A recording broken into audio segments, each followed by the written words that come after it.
En arrivé là, alors je sais pas, j'avais dit en présentant, c'est le parapluie qu'on va mettre, en fait c'est plutôt l'inverse, enfin, c'est pas un parapluie pour se protéger du soleil. Enfin, regardez, bon, alors voilà. Regardez les images. Donc je vous propose donc l'intervention suivante, qui va être un tout petit peu original, parce que bon, au fait d'organisation, donc une présentation relativement courte, puis après des questions. Donc, répondre au fur et à mesure des questions, rentrant dans les détails techniques au fur et à mesure des questions, et puis revenir après sur une vue générale à la fin. Donc ça va changer un petit peu, mais donc on s'adaptera. Mais voilà donc l'idée. Hein. Donc je ne vais pas dire attention, il n'y a plus que 5 minutes. Non, on verra comment on organise. Oui, bonjour à tous. Alors vous avez dit questions techniques. Je vais préciser tout de suite, je ne suis pas un scientifique qui va représenter les travaux scientifiques, un ingénieur qui a quand même une culture scientifique, mais l'objet de mon exposé aujourd'hui, c'est de vous faire réfléchir à partir d'éléments tirés d'un atelier de réflexion prospective de l'ANR qui s'appelait Réagir, et on a travaillé, on avait co-animé ça avec Olivier Boucher du CNRS pendant un certain temps. Il y a eu François Gemène qui était là tout à l'heure, a participé à notre atelier. Donc ce que je voudrais faire avec vous, c'est quelque chose en 3 temps. Donc là, vous avez des petites images, ça c'est pour la fin, pour vous montrer ce qui va se passer à la fin. En 3 temps, on va faire un premier temps, on va faire une petite définition de la géo-ingénierie et des techniques de géo-ingénierie, donc je vais balayer très rapidement. Je vais m'excuser tout de suite, je vais aller assez vite sur des techniques et je ne suis pas capable de répondre à toutes les questions pointues que vous pourriez. Peut-être après, pendant l'heure du déjeuner, si vous voulez, on pourra discuter, mais il y en a beaucoup de techniques, on ne va pas rentrer dans le détail de toutes les techniques, c'est juste pour montrer un peu le panel d'idées qui peuvent se développer. Il y a des techniques qui sont comme le captage et le stockage du CO2 qui sont bien développées, connues, et puis il y en a d'autres qui sont comme aller mettre des miroirs à 1 500 000 km qui sont de la spéculation, mais il y a des gens qui y pensent. Ensuite, les grandes questions que pose la géo-ingénierie, je partagerai avec vous, mais plutôt que partager d'entrée, j'aurais bien aimé échanger. A priori, vous devez vous poser les mêmes questions là-dessus, donc c'est à ce moment-là qu'on fera un temps d'échange. Et puis ensuite, je terminerai avec 4 scénarios de la géo-ingénierie. C'est une publication qui est en cours qui est rédigée, qui est en cours de soumission. 4 scénarios de géo-ingénierie, c'est pour vous illustrer un petit peu toutes les idées qu'on peut avoir. On va retrouver des choses sur les changements climatiques, enfin sur les réfugiés climatiques et autres. Donc illustrer quelques idées pour fixer un peu ce qui pourrait se passer. Bien entendu, ce ne sont que des scénarios. Voilà, qu'est-ce que c'est que la géo-ingénierie? Quand on a commencé l'atelier de réflexion prospective, on a posé à la salle en disant pour vous, qu'est-ce que c'est que la géo-ingénierie? Et je vous en donne quelques mots, donc jeu d'apprenti sorcier, idée de rupture, de nouveauté, recherche, action anthropique délibérée sur le système Terre. Je crois qu'hier vous avez parlé un peu d'anthropocène, on va en reparler un petit peu. Besoin de se positionner sur un sujet qui apparaît dans les médias, ça commence à sortir, il va falloir en parler. Manipulation de l'environnement en première intention et à grande échelle. Les grands projets prométhéens de la modernité, est-ce que la géo-ingénierie, ça n'est pas encore un autre, encore plus caricatural? Il y a le problème de politique lié à la prise des décisions, on parlera de gouvernance. Il y a des solutions technologiques, mais il y a aussi beaucoup de questions éthiques et politiques. Et puis il y a l'idée de contrôle, de manipulation, c'est la place de l'homme dans la nature. Donc vous voyez que ça amène quand même quelques questions un peu philosophiques, et aujourd'hui, enfin, dans l'heure qui vient, j'aimerais qu'on parle un peu de ces sujets-là. Alors, on a quand même synthétisé tout ça et on a donné une définition.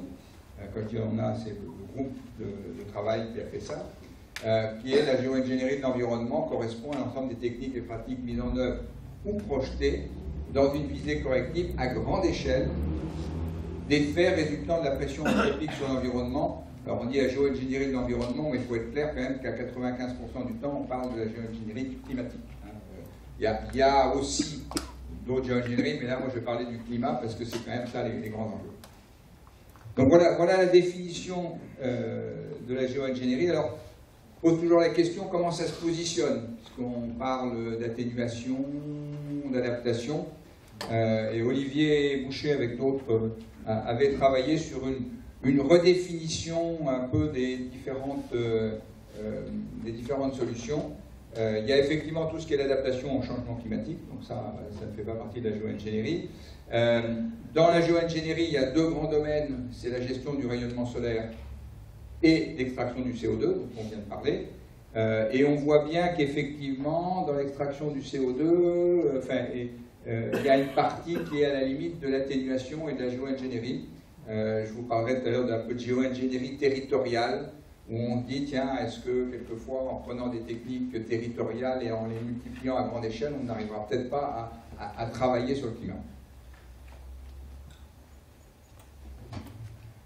Alors on va balayer rapidement toutes ces techniques, et vous avez ce schéma qui vous donne un peu toutes les techniques, d'un côté CO2 et de l'autre on va appeler SRM, la gestion du rayonnement solaire. Et je vais les balayer. Alors l'agriculture orientée climat, je ne crois pas que j'ai deux slides, mais c'est le premier, c'est effectivement l'agriculture et le travail de la terre et le fait d'avoir éventuellement des couvertures végétales pendant l'hiver, des choses comme ça, peuvent avoir un impact sur le climat. L'augmentation des surfaces boisées, donc effectivement on stocke du carbone dans la végétation et dans les sols par formation d'humus. Vous voyez bien quand on dit ça aussi qu'il y a la géo-ingénierie qui peut faire de l'aller-retour, c'est-à-dire si on déforeste ou si on ne maintient pas le stock, ça ne marche pas. L'enfouissement de biochar, c'est-à-dire le fait de prendre de la biomasse végétale, de la pyrolyser et de la mettre dans le sol. Alors ça n'a pas qu'un intérêt de mettre dans le sol, ça peut avoir un intérêt aussi pour le sol lui-même, pour l'agriculture. Donc c'est des choses qui sont regardées. On imagine bien qu'il faudra aussi des très très grandes quantités pour arriver à faire quelque chose de significatif. Tout à l'heure j'en entendais parler, il y a des projets de captage de CO2 dans l'air. De captage de CO2 dans l'air. Alors vous verrez dans mes slides que je n'ai pas mis tout ce qui était présenté, je ne les ai pas mis, mais ça existe aussi, hein, le stockage de CO2, le captage-stockage des CO2 concentrés. Mais il y a des gens, ça c'est pas une vraie installation, hein, c'est une image, on l'a mis, c'est des arbres, c'est une vue d'artiste. Hein. C'est une vue d'artiste.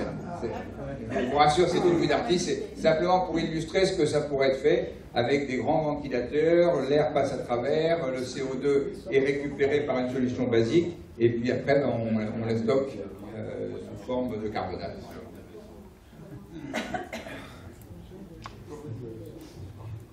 Alors après, il y a aussi la possibilité, alors ça c'est un peu plus compliqué, on fait le captage du CO2 océanique par de la chaux, très bien, mais le problème c'est qu'il faut faire la chaux à partir de calcaire à haute température.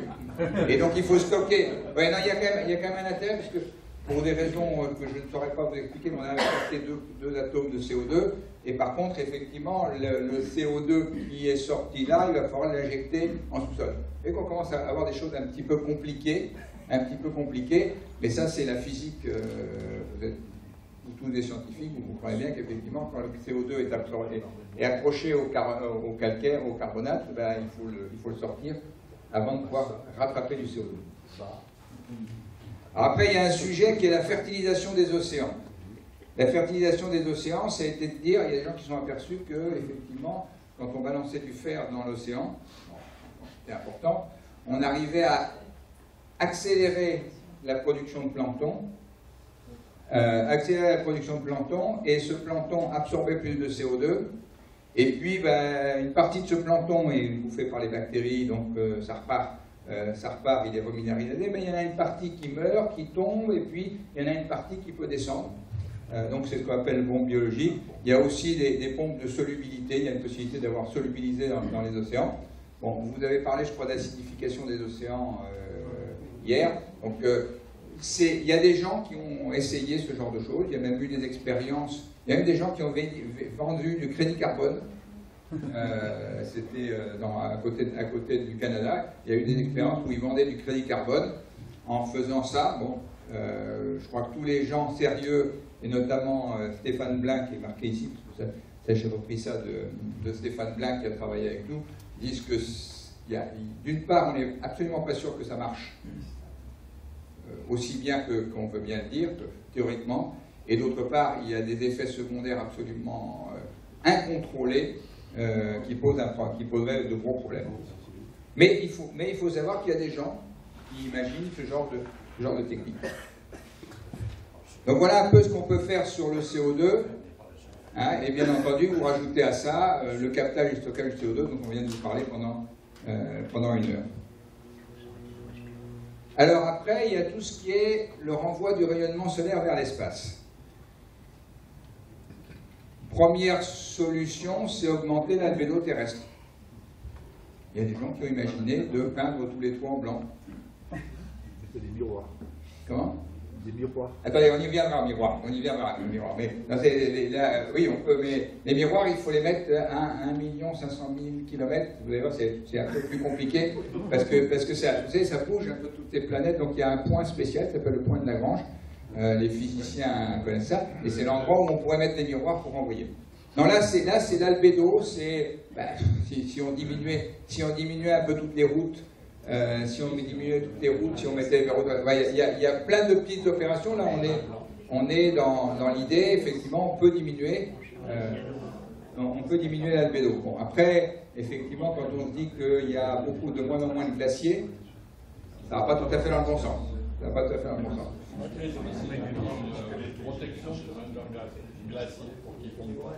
On pourrait mettre des protections sur les glaciers pour qu'ils fondent pas. Non mais je sens qu'on va trouver de nouvelles techniques de géo-ingénierie